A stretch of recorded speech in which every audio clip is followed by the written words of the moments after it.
Well, I've returned from the G20, or the basketball tournament, at which I coached a wonderful group of young ladies from Team Pennsylvania on Friday when I normally record this.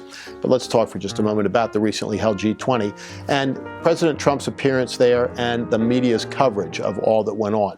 The media still has this obsession with Donald Trump, and we'll talk about that in just a moment because I actually think he may be winning the war with the media at this point. But it started out with President Trump's speech in Poland on freedom, which was actually Reagan-esque in many respects. You don't hear me say that very often, but it really was. And what did the media fixate on? An alleged snub by the First Lady of Poland, which later was completely debunked by the Polish President and First Lady themselves with respect to the handshake or non-handshake with President Trump at the beginning of their time together.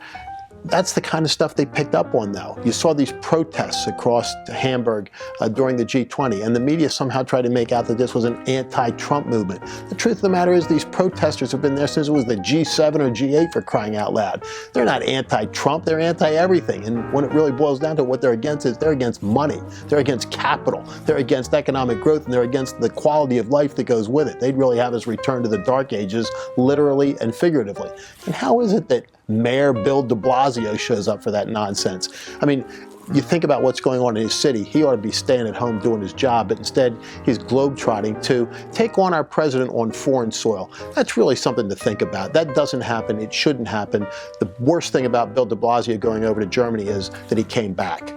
So how did President Trump do, and how did the media cover him? They seemed fixated, by the way, on body language. There were all sorts of experts, some of whom really knew what they were talking about, dissecting every little nuance of what went on. But this much I know, President Trump always looks good on the world stage. I mean, he stands up well, literally and figuratively, to other world leaders. And you saw when they took the group picture, for example, that President Macron from France was jockeying for position to get next to Donald Trump. That says a lot.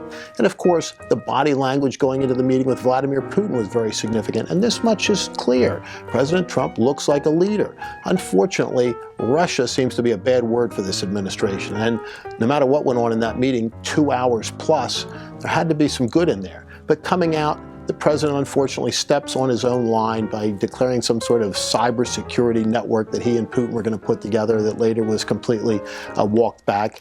And of course, there are additional stories coming out about meetings with Russians during the campaign, which once again dredge up bad issues for this administration. So while I do think that President Trump is in some ways winning with the media, they really have had to acknowledge that he really is the president and is going to be for the next 3.5 years.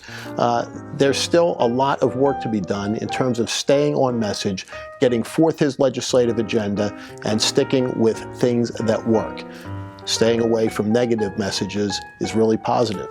That's the best we can do for a G20 analysis in under 3 or 4 minutes, because that is the best 60-ish seconds of your week.